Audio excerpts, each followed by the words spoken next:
বাবার বাড়ি যাওয়ার কথা শুনলে সব মেয়েরই মনে হয় মনের মধ্যে লাড্ডু ফুটে যায়।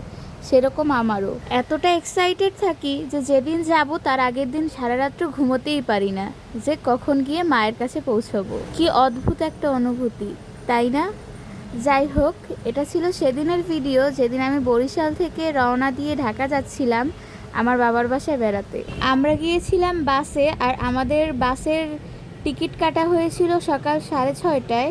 আমরা 6টার মধ্যেই বাসা থেকে বের হয়ে যাই। বের হয়ে দেন বাস স্ট্যান্ড যাই, ওয়েট করি কখন বাস আসবে। এই তো বাস আসার পর আমরা বাসে উঠে বসে পড়েছি। এর মধ্যেই আবার একটা ঘটনা ঘটে, সেটা হলো আমাদের বাস কিছুটা সামনে যাওয়ার পরই আমাদের ড্রাইভার একজন বাসের প্যাসেঞ্জারকে রেখেই গাড়ি স্টার্ট দেওয়া শুরু করে দেয়। তারপর আবার অনেকক্ষণ ওয়েট করতে হয় রাস্তায় সেই প্যাসেঞ্জারের জন্য। সে আসে, তারপর আবার বাস ছাড়ে। এর জন্য আমাদের অনেকটা সময় লেট হয়ে যায়। হঠাৎ করেই অনেক সুন্দর একটা ওয়েদার হয়ে যায়, বৃষ্টি পড়তে থাকে। এর মধ্যে কিছুটা পথ যাওয়ার পর আবার রোদও উঠে যায়। আমাদের বাস যেহেতু অনেক ভোরবেলা ছেড়েছে, আর অতটা ভোরবেলা কেউ নাস্তা খেয়ে বাসা থেকে বের হতে পারেনি, এর জন্য টেকেরহাট এসে একটা রেস্টুরেন্ট বা হোটেল যাই বলেন না কেন এখানে বিরতি দেয়। এখানে বিরতি দেওয়ার পর আপনাদের ভাইয়ের আবার পেটে খুব ক্ষুধা লাগে, কারণ বাসা থেকে আমরা একদম খালি পেটেই বের হই। তাই সে ওখানে খিচুড়ি আর ডিম ভাজা খায়। আমি আবার বাস জার্নি করার সময় কিছু খেতে পারি না, কারণ কিছু খেলেই আমার শুধু বমি হয়। এর মধ্যেই আমরা ভাঙা চলে আসি। আর ভাঙার পর থেকে রোডটা এত সুন্দর লাগে, এই রাস্তাটা সত্যি অনেক ভালো লাগে আমার কাছে। মনেই হয় না যে এটা বাংলাদেশের কোনো রাস্তা। অন্যান্য সময় সকাল 6টা বা 6:30টার বাসে উঠলে আমরা ঠিক 8:30 9টার মধ্যে বাসায় পৌঁছে যাই, কিন্তু এইবার আমরা 6:30টার বাসে উঠেও আমাদের বাসায় পৌঁছাতে পৌঁছাতে প্রায় 10টা 10:30 বেজে গিয়েছিল।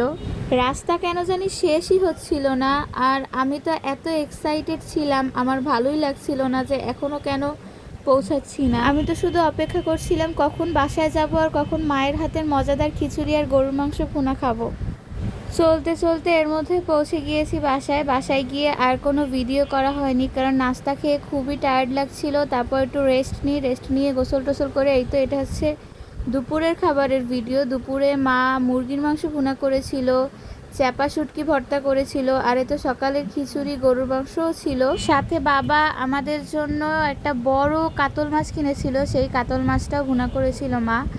আমার তো চ্যাপা শুটকি ভর্তা দিয়ে খেয়ে পেট ভরে যাচ্ছিল। এটা আমার সব থেকে পছন্দের একটা খাবার। নেক্সট টাইম যখন যাব তখন অবশ্যই এই চ্যাপা শুটকির ভর্তার একটা রেসিপি শেয়ার করব আপনাদের সাথে, কারণ আমার মায়ের হাতের এই চ্যাপা শুটকি ভর্তাটা অনেক স্পেশাল।